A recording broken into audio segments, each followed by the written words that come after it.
Estava eu prestes a começar uma jornada emocionante, cheio de animação, mas quando os desafios apareciam, tudo mudava. Eu sempre tinha uma abordagem única, e isso acontecia toda vez. Então, surgiu o TCC, uma tarefa colossal que demandaria um ano inteiro para ser concluída. Sabia que minha maneira usual de trabalhar não serviria dessa vez. Era um desafio gigantesco. Planejei meticulosamente, decidindo que seguiria assim. Começaria devagar, aceleraria no meio do caminho e, no final, daria um sprint, como subir uma escada. Parecia simples, não é mesmo? Mas aí, algo surpreendente aconteceu. Os primeiros meses se passaram e eu mal avancei. Apesar de criar um novo e incrível plano, os meses do meio chegaram e se foram, e eu mal tinha progredido. Então, aquele plano incrível foi por água abaixo. 2 meses se tornaram um, que se reduziu a 2 semanas. Num dia, acordei e percebi que só tinha 3 dias até o prazo final. Não havia uma palavra escrita. O que fazer? A única opção era uma maratona intensiva, com foco total.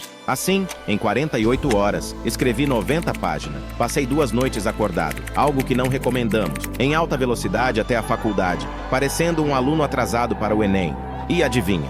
Entreguei tudo exatamente no prazo final. Foi uma aventura incrível. Eu pensei que tudo estava perdido, mas acreditem ou não, apenas 1 semana depois, meu telefone tocou. Era da faculdade. Eles disseram, "E aí, Alex?" E eu respondi, "Sim." Então eles disseram, "Precisamos falar sobre o seu grande trabalho de conclusão de curso." E eu disse, "Tá bom." E aí, é o melhor que já vimos. Ok, talvez isso não tenha acontecido. Meu TCC estava bem fraquinho, mas por um breve momento todo mundo pensou que eu era o cara. Agora, eu sou um contador de histórias, escrevendo para uma grande agência de notícias. Espera, mas por quê? Uns tempos atrás, decidi falar sobre procrastinação, porque sempre me intrigou por que algumas pessoas não enrolam tanto quanto eu. Queria explicar por que procrastinadores são do jeito que são, então tive uma ideia maluca. Pensei que os cérebros dos procrastinadores eram diferentes. Fui a um laboratório onde eles podiam olhar dentro do meu cérebro e do cérebro de alguém que não enrola. Agora, vou mostrar os resultados para vocês. Olhem bem para ver se percebem alguma diferença. Eu sei que cérebros podem ser confusos, mas tentem. Aqui está o cérebro de alguém que não enrola. Agora, olhem para o meu cérebro. Conseguem ver a diferença? Ambos têm uma parte que toma decisões, mas no meu cérebro tem uma espécie de macaco da gratificação imediata. Isso significa que tudo está indo bem até que o macaco decide entrar em cena. Então, a parte racional decide fazer algo útil, mas o macaco não gosta disso. Ele assume o controle e diz, "Não, buscar no Google sobre os escândalos envolvendo os famosos aqui no Brasil porque eu tive um insight sobre esse assunto." E daí pra frente, vamos dar só uma olhadinha na geladeira para ver se tem alguma surpresa nova lá em apenas 10 minutos. Depois, é hora de embarcar numa aventura épica no YouTube, começando com vídeos do canal incrível sobre que poder você esconde e terminando com lives do Pablo Marçal.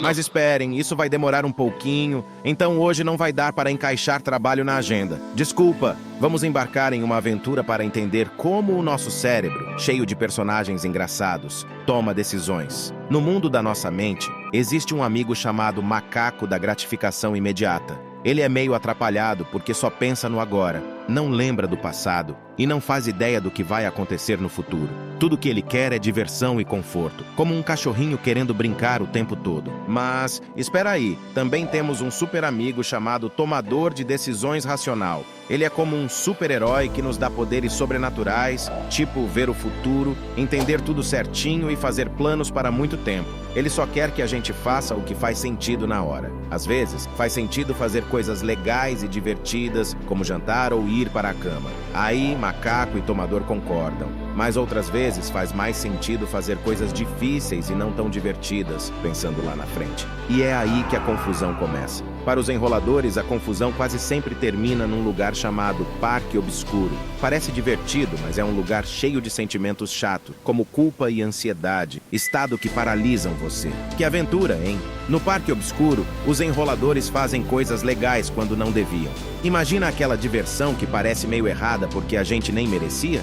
O ar fica carregado com medo e culpa, e é aí que a história fica meio assustadora. Mas como sair desse lugar e ir para o lugar certo, a zona azul, onde as coisas importantes acontecem? Os enroladores têm um amigão, o monstro do pânico. Ele fica quietinho na maior parte do tempo, mas acorda rapidinho quando tem um prazo chegando ou o risco de passar vergonha. E o mais legal, ele é o único que o macaco tem medo. Recentemente, o monstro do pânico virou meu amigo. Fui contratado para editar um vídeo e fiquei mega empolgado.